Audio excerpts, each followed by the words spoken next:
गुरु प्यारी साध संगत जी, राधा स्वामी जी। गुरु प्यारी साध संगत जी, हमारे आज के सत्संग का विषय है, क्या बिना गुरु बिना करने के हमें परमात्मा मिल सकता है। गुरु प्यारी साध संगत जी, आज के इस सत्संग में हम वाणी ले रहे हैं स्वामी जी महाराज जी की। गुरु प्यारी साध संगत जी, आज के इस सत्संग को बहुत ही ध्यानपूर्वक सुने और सत्संग को पूरा सुने। गुरु प्यारी साध संगत जी, तो हम बड़े ही प्रेम से शुरू करते हैं आज का ये अनमोल सत्संग। गुरु प्यारी साध संगत जी, आप फरमाते हैं, गुर बिन और बिना करनी, मिले कस कहो यह रहनी। स्वामी जी महाराज जी समझाते हैं, रूहानी दौलत यानी परमात्मा से मिलने के दो ही जरिए हैं। एक तो उस महात्मा का उपदेश, हिदायत और सत्संग, जो रूहानी मंडलों पर जाता है। जिस तरह जब तक कोई लड़का किसी उस्ताद के पास नहीं जाता, उसे कोई ज्ञान नहीं होता, इसी तरह परमात्मा से मिलने के लिए भी गुरु की ज़रूरत है। गुरु अमरदास जी कहते हैं, बिन गुरु दाते कोई न पाए, लख कोटि जे कर्म कमाए। चाहे कोई कौम हो, कोई आदमी हो, यह दौलत सभी के अंदर है, मगर बगैर मेहनत और कमाई के नहीं मिलती। पूरा गुरु राह बताता है और इसकी मेहनत और कमाई से पर्दा खुल जाता है। जो इस ताकत को लेना चाहें वह गुरु से नाम लें और मेहनत करें। दुनिया कमाई नहीं करना चाहती, बिना कमाई ये दौलत मिलती नहीं। यह बातों का विषय नहीं बल्कि कमाई का विषय है, कोई आसान बात नहीं। हर एक महात्मा की जीवनी पढ़कर देखो, उन्होंने मेहनत की है। गुरु नानक साहिब ने 11 साल तपस्या की, रोड़ों को बिछौना बनाया। क्या उन्हें गद्दे नहीं मिलते थे। हजरत मोहम्मद साहिब 6 महीने पहाड़ की गुफा में रहे। गुरु अमरदास जी ने 12 साल सेवा की।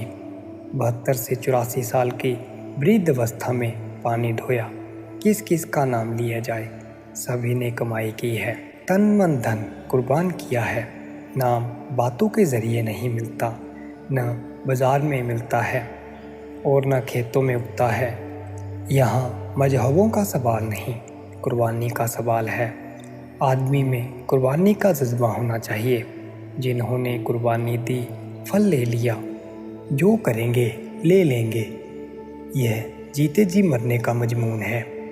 बहुत से सत्संगी शिकायत करते हैं कि जी सूरत नहीं टिकती, नाम लिए 10-12 साल हो गए, अंदर शब्द नहीं खुला। मेहनत तो आधा घंटा भी नहीं करते, फिर शब्द किस तरह मिले। 10वें भाग का हुक्म है, 10वें भाग के 2.5 घंटे बनते हैं। रुपयों का 10वां भाग निकालना आसान है, तनख्वाह आई और 10वां भाग निकाल दिया। वक्त का 10वां भाग देना मुश्किल है। 2.5 घंटे कमाई करना शिष्य का फ़र्ज़ है। अगर ज़्यादा वक्त दें ज़्यादा फल मिलेगा, मगर हमारे बहुत से भाई घंटा आधा घंटा बैठते हैं और घड़ी पास में रख लेते हैं।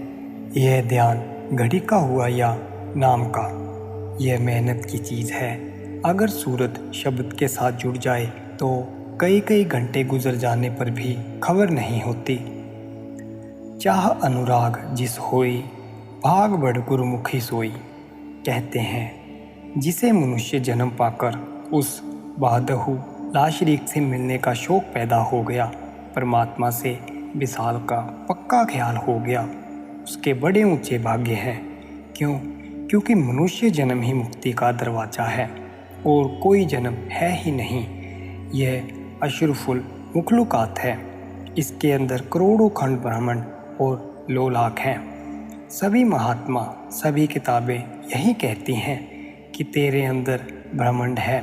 मुसलमान फ़कीर कहते हैं कि आलमे पिंड, आलमे ब्रह्मांड का नमूना है।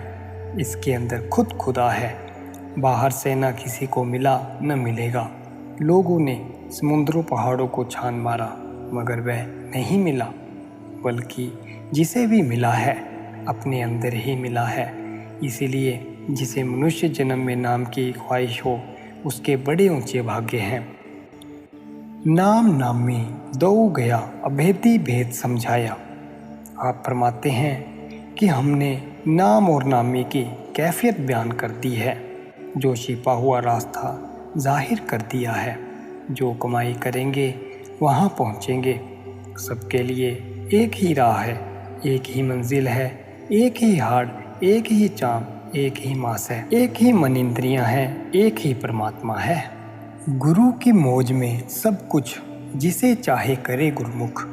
अब बात तो यह है कि जिस तरह हर एक आदमी को अपना अपना रोजगार करके रुपया कमाना पड़ता है, बिना मेहनत के दौलत हासिल नहीं होती, गुजारा नहीं होता, इसी तरह हर एक को नाम की कमाई करनी पड़ती है। लेकिन कभी कभी यह भी होता है कि एक अमीर किसी गरीब को आधी दौलत देकर अपने बराबर का बना लेता है। इसी तरह किसी किसी महात्मा ने किसी किसी को अपनी कमाई देकर महात्मा बना दिया, लेकिन हर एक को नहीं।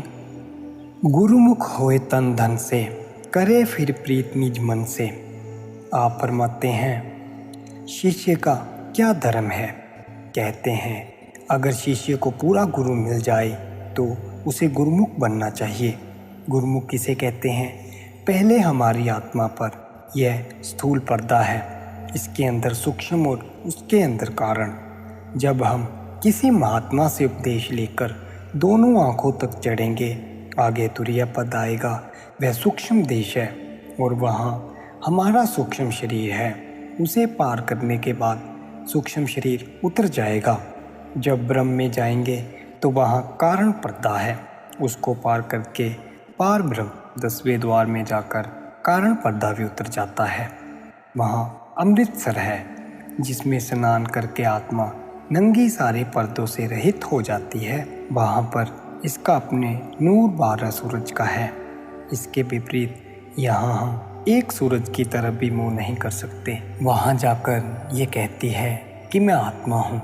जब इसे ख्याल आता है कि परमात्मा कौन है, फिर उसकी तलाश करती है। जब अभ्यास करते हुए दर्जे व दर्जे सचखंड पहुँचती है तो कहती है कि मेरा मालिक सतपुरुष है, मेरी कौम सतनाम है और मेरा देश सतलोक है। मुसलमानों से मुकामे हक कहते हैं और इसी तरह अन्य फ़कीर अपनी अपनी भाषा में बयान करते हैं। शिष्य को चाहिए कि गुरु पर तन मन धन कुर्बान कर दे, लेकिन गुरु न तन लेता है, न धन लेता है और न मन।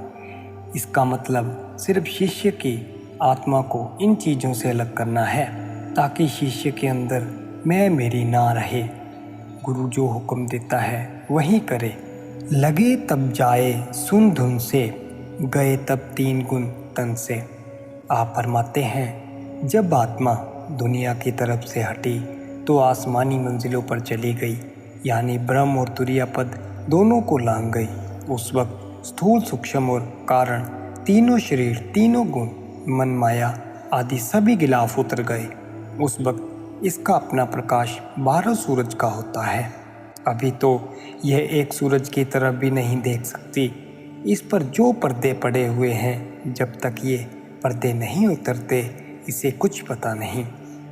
जिस तरह लैंप के ऊपर हम टाट के 10-20 पर्दे चढ़ा दें तो लैंप की रोशनी बिल्कुल नहीं दिखती। ज्यों-ज्यों पर्दे उतारें, ज्यों लैंप की रोशनी तेज हो जाएगी।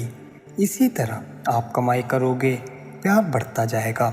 जब आत्मा पार ब्रह्म में पहुँची, इसके सारे गिलाफ उतर गए, आत्मा नंगी हो गई। वर्ण धुन वेद दो वरना, बाच और लक्ष्य इन कहना। अब स्वामी जी महाराज जी कहते हैं कि मैंने वर्णात्मक और धुनात्मक नाम का पूरा बयान कर दिया है। चाहे उसे बाच और लक्ष्य कह दो, चाहे वर्ण और धुन। जो लिखा जाए, पढ़ा जाए, बोला जाए वह वाच्य है, और जो लिखा पढ़ा बोला ना जाए वह लक्ष्य है। वर्ण में बेख जग भूला, मरम धुन संत कोई तोला।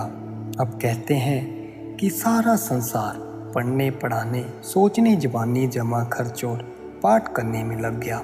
आत्मा को धुनात्मक नाम से स्पर्श नहीं किया।